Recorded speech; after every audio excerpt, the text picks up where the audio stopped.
श्री नामाचार्य हरिदास ठाकुर, ध्यान से सुनिएगा। स्वामी श्री हरिदास जी महाराज जिन्होंने श्री कुंज बिहारी लाल जी को प्रकट करके हम सबको दर्शन का सौभाग्य प्राप्त किया, ऐसे ही एक श्री गौड़िया वैष्णव परंपरा के एक आचार्य चरण हुए जिनका नाम था नामाचार्य हरिदास ठाकुर। उनको नाम आचार्य कहा जाता, तो ऐसा नाम गाते थे कि उनका नाम सुनकर के जीव परिवर्तित हो जाते थे। और आश्चर्य की बात, जैसे सालबेग अपने पूर्व भाव से मुस्लिम हैं, ऐसे श्री हरिदास ठाकुर भी पहले एक यवन कुल में जन्मे, लेकिन उन पर नाम का ऐसी कृपा हुई, ऐसा प्रभाव हुआ कि नाम का स्मरण करते करते उन्होंने कितनों का आचरण, कितनों का उद्धार कर दिया। तो उनके विषय में एक कथा आती है कि एक मुस्लिम यवन राजा को पता चला कि हमारे कुल बिरादरी का ये बालक है और ये उनकी भाषा में हम लोगों को काफिर कह देते हैं, जब जिसका अर्थ अच्छा नहीं होता। उनकी भाषा में ये एक प्रकार से अशुभ शब्द है, और वो कहीं ना कहीं हरिनाम जपने वालों को, ठाकुर जी को भजने वालों को और गैर उनकी परंपरा का पालन करने वालों को वो इसी शब्द से बुलाते हैं। तो वो राजा जो था, यवन राजा, उसने कहा कि हमारी कुल बिरादरी का ये बालक और ये यवन होते हुए ये हरिनाम गाता है, काफिरों के भगवान का नाम गाता है। अपनी पूरी सेना से कहा कि उसको कैसे भी परिवर्तित करो। खूब लोभ दिए, लेकिन हरिदास ठाकुर ने नाम नहीं छोड़ा। तो फिर राजा ने कहा कि एक काम करो, इनको सूली पर चढ़ा दो। ध्यान से सुनिएगा। तो फिर किसी ने कहा कि सूली पर चढ़ाने पर तो बड़ी आसान मृत्यु हो जाएगी, लटकेगा, मर जाएगा। ऐसे अपने कुल बिरादरी का त्याग करने वाले, काफिर बन जाने वाले को तो बहुत दर्दनाक मृत्यु देनी चाहिए। तो बोले क्या दें? बोले बाजार में घुमा घुमा के, हाथ पैरों में हथकड़ी बेड़ियां बांध के, और लोहे की जो क्या बोलते हैं उसको, जो मारते हैं, क्या बोलते हैं? क्या बोलते हैं?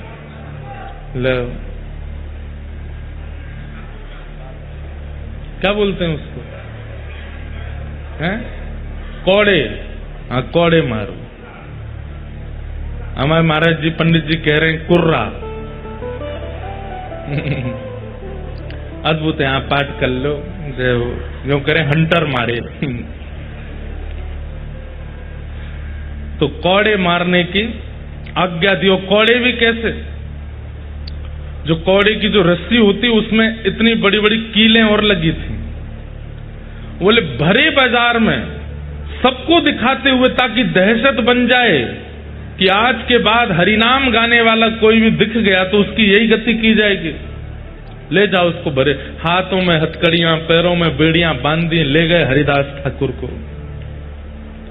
और ले जाकर के जब कौड़े मारने लगे, कौड़े मारते हैं, हरिदास ठाकुर कहते हैं चाहे जो कर लो, हरिनाम नहीं छोड़ूंगा, मैं प्रभु नाम नहीं छोड़ूंगा। और जितनी तेज मारते हैं उतनी तेज मुख से हरिनाम निकलता है। मारने वालों के पांव पूछते हैं। बोले तू पूछता क्यों, हम तुझे मार रहे हैं? बोले क्योंकि इससे पहले मैंने बहुत प्रयास किया कि मैं खूब ऊंचे स्वर में हरिनाम गाऊं, पर इतना ऊंचा स्वर मेरा पहले कभी नहीं निकला जितना ऊंचा स्वर कौड़े पड़ने से निकल रहा है।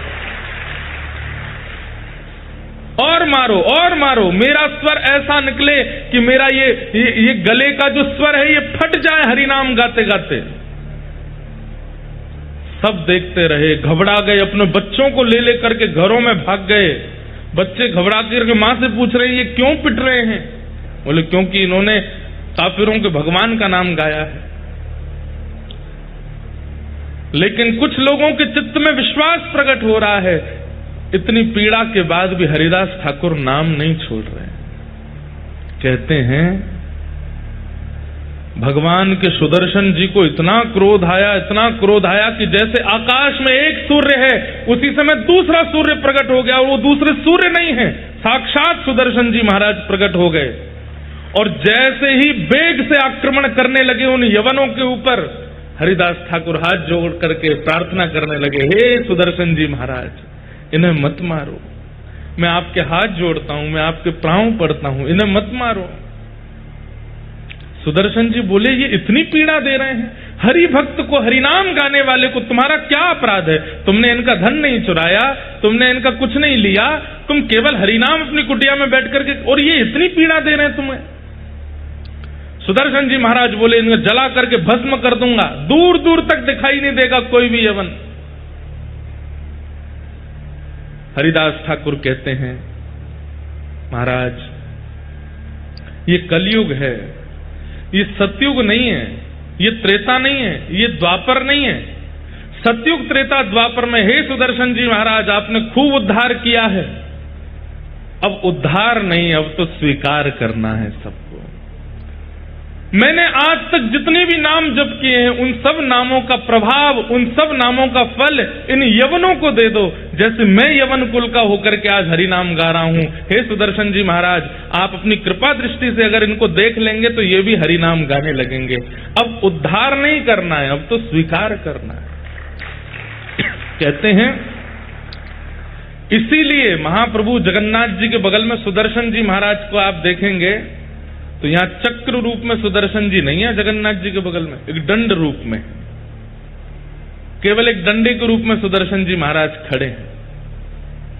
वो नुकीली धार, वो उनका वेग स्वरूप, वो उनका आक्रामक स्वरूप क्यों नहीं है जगन्नाथपुरी में? ऊपर नील चक्र विराजमान है, लेकिन महाप्रभु जगन्नाथ जी के बगल में आयुध रूप में, जहां आयुध रूप में चक्र रूप होना चाहिए था वहां पर डंडे के रूप में खड़े हैं, बिल्कुल नुकीले नहीं हैं। क्यों? क्योंकि ये कलयुग है, यहां उद्धार नहीं, यहां स्वीकार करना है। चाहे कितना भी पापी हो, कितना भी कठोर पाप कर्म करने वाला हो, महाप्रभु जगन्नाथ जी ने आज्ञा दी है सुदर्शन जी को कि यहां मारना नहीं है, यहां पर तारना है, स्वीकार करना है। उनके ऊपर कलंक लगाने के लिए, अब ये मारपीट से नहीं नाम छोड़ रहे थे तो फिर दूसरा उपाय अपनाया। क्या उपाय अपनाया? जिस कुटिया में बैठ करके भजन करते थे वहां पर एक वैश्या भेज दी और वैश्या से पहले से ही कहकर के भेजा कि तुम जाकर के इन हरिदास ठाकुर के साथ में ऐसा व्यवहार करना, ये जैसे ही तुम्हारा स्पर्श करें जोर जोर से चिल्लाना, हम सब लोग तुरंत वहां आ जाएंगे और इनका दुष्प्रचार कर देंगे पूरे नगर में। तो दुष्प्रचार होने के कारण ये भीड़ जो लगती है इनके पास में, ये भीड़ खत्म होगी और लोग नाम वाप जपना बंद कर देंगे। तो वैश्या वो बोली, ये तो मेरे बाएं हाथ का खेल है। कितनी आयु है इनकी? बोले 25-26 साल के हैं। बोले अभी जाती हूं। वैश्या आई और आकर के जैसे हरिदास ठाकुर को प्रणाम किया, प्रणाम करके कहा, इतने युवा हो आप, कैसा आपका यौवन है, कैसा आपका स्वरूप है, और इस स्वरूप में, इस युवा अवस्था में आप ये सब क्या नाम में जप में लग गए हो? छोड़िए ना, मेरे साथ बैठिए, थोड़ी वार्ता कीजिए, थोड़ा आनंद करते हैं। नामाचार्य श्री हरिदास ठाकुर बोले, देवी आप जो चाहती हैं मैं सब पूर्ण करूंगा, आपकी जो मनवांछित इच्छा है जैसा कहोगे वैसा ही करूंगा, पर मेरा नियम है मैं रोज 3 लाख नाम जपता हूं, वो हो जाए पूरे, उसके बाद फिर तुम्हारी बात मानूंगा। अच्छा, रोज 3 लाख जपते हो? बोले हाँ। अभी कितने बचे हैं? बोले अभी जैसे पूरा होगा मैं बताऊंगा। अच्छा तुम कहां जाओगे? बैठी रहो यहीं पे। उसको भी बैठा लिया और नाम जप में लग गए, हरे कृष्ण कृष्ण कृष्ण हरे हरे, हरे राम राम राम हरे हरे। पूरी शाम निकल गई, पूरी रात निकल गई, आधी रात हो गई, वो वैश्या बैठी बैठी झोंके ले रही थी। हरिदास ठाकुर बोले, देवी अभी तो मेरा नाम बहुत रह गया, तुम जाओ थोड़ा आराम कर लो, कल आ जाना। वैश्या बोली, हाँ मैं जाती हूँ, मुझे तो नींद आ रही है। चली गई। वो यवन जो थे सब बाहर मिले, क्या हुआ, हम इतनी देर से प्रतीक्षा कर रहे हैं, तुमने आवाज नहीं लगाई। अभी पहला दिन है, थोड़ा परिचय हुआ है, उसने कल फिर बुलाया है मुझे, कल होगा, कल मैं आवाज करूंगी, सब आक्रमण कर देना। दूसरा दिन हुआ, वैश्य आकर के बैठ गए, छोड़िए ना भजन, क्या कहे? बोले 3 लाख नाम रह गए, थोड़ा सा और करना।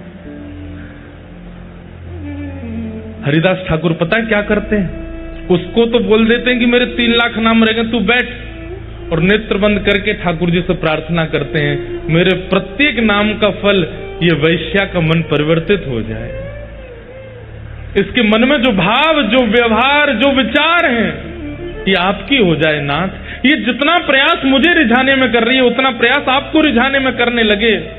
हे नाथ, मेरे नाम का पूरा फल इसको मिल जाए। पहले 3 लाख नाम उसके सामने कर लिए, दूसरे दिन के 3 लाख नाम, 6 लाख नाम तो उसने बैठे बैठे सुन लिए।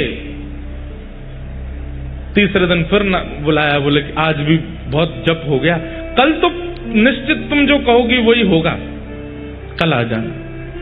वो वैश्या 2 दिन से 6 लाख नाम सुन रही है, और आज स्थिति ये हुई कि जैसे ही वो रात्रि में बैठी अपने घर जाकर के सोने लगी, उसको नींद नहीं आती है, और अपने द्वारा किए गए सारे पापाचार उसको दिखाई देने लगे।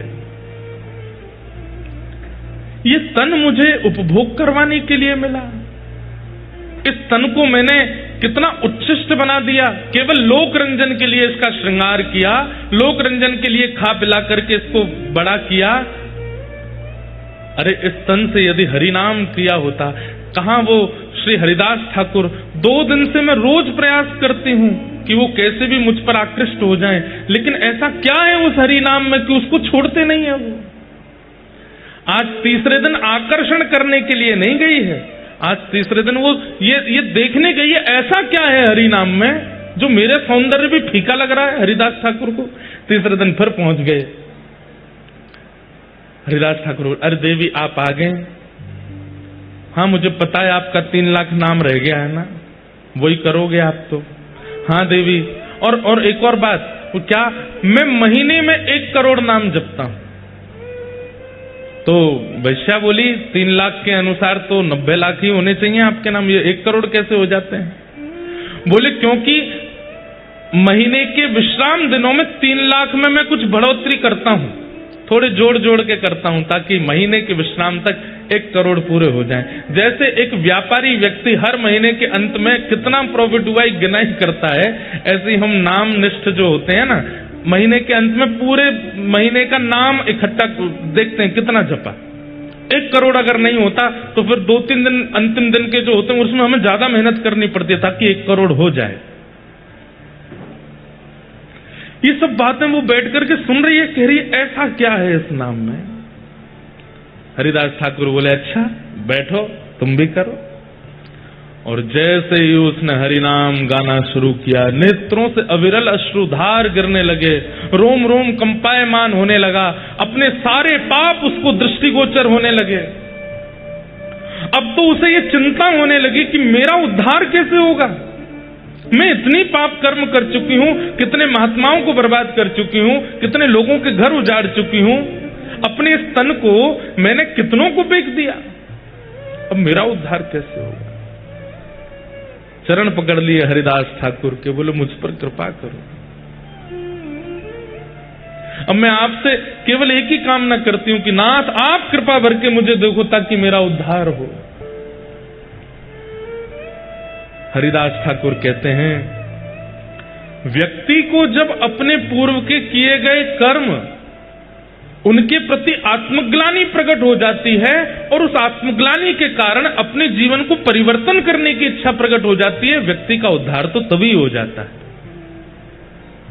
समझ में आई बात? हम अपने अवगुणों को खुद से ही छुपाते हैं, गलत क्रियाएं करने के बाद खुद ही भूल जाते हैं, लेकिन जिस दिन हमें अपने कृत्य का अनुभव होता है और अनुभव करके हम स्वयं ही चिंतन करते हैं कि ये गलत था, वास्तव में मानिए कि उसी दिन ठाकुर जी की कृपा हुई है कि आपके मन में चिंता प्रकट हुई कि ये गलत था, इसका सुधार करना पड़ेगा। चरणों में गिर गई, बोले मुझ पर कृपा करो। हरिदास ठाकुर बोले देवी अब जो मेरी निष्ठा है वो तुम धारण करो। मैं अब कहीं और जाकर के भजन करूंगा, इस कुटिया में मैंने लाखों करोड़ों नाम जप किए हैं, अब तुम इस कुटिया में रहो और यहां रह करके नाम जप करो। हरिदास ठाकुर वो कुटिया, अपने भजन की कुटिया उस वैश्या को दे दी और वहां बैठ करके वो वैश्या ऐसा नाम करने लगी, ऐसा नाम करने लगी, जिस वैश्या का मुख देख करके संत जन मुंह फेर लेते थे और सोचते थे कहीं हमारे पाप नष्ट नहीं हो जाए। आज उसी वैश्या के भक्त बनने पर उनकी कुटिया के बाहर संतों की भीड़ लगती है। क्यों? बोले वो दिन में एक बार बाहर निकल के आती है और जब वो बाहर आती है उसका रूप देखते ही हमें साक्षात जगन्नाथ जी का अनुभव होने लग जाता है। बंधुओं, रूप सुंदर वो नहीं जिसकी सुंदरता देख करके लगे ये कितना सुंदर है, बल्कि रूप सुंदर वो कि जिसकी सुंदरता देख करके नेत्रबंद हो जाए और मन में भाव आए कि ये इतना सुंदर है तो वृंदावन चंद कितने सुंदर होंगे। किसी का स्वर सुनकर के ये ना लगे कितना अच्छा गाता है, उसकी वाणी सुनकर के मन में भाव आने लगे कि ये इतना सुंदर गाता है तो श्री मदन मोहन कितना सुंदर गाते होंगे। किसी का श्रृंगार नृत्य देख करके लगे कितना बढ़िया नृत्य कर रहे हैं, लेकिन उस समय मन में ये भाव आवे कि जब रास क्रीड़ा में श्री ठाकुर जी त्रिभंग लली बन करके आते होंगे, जिनके नृत्य पर सूर्य चंद्रमा भी वारे वारे जाते हैं, उनका नृत्य कितना सुंदर होगा। ऐसी स्थिति बनी। आज वही वैश्या जिसकी सुंदरता काम प्रकट करती थी, आज उसकी सुंदरता भक्ति प्रकट कर रही है। ये भजन का प्रभाव है, ये नाम का प्रभाव है।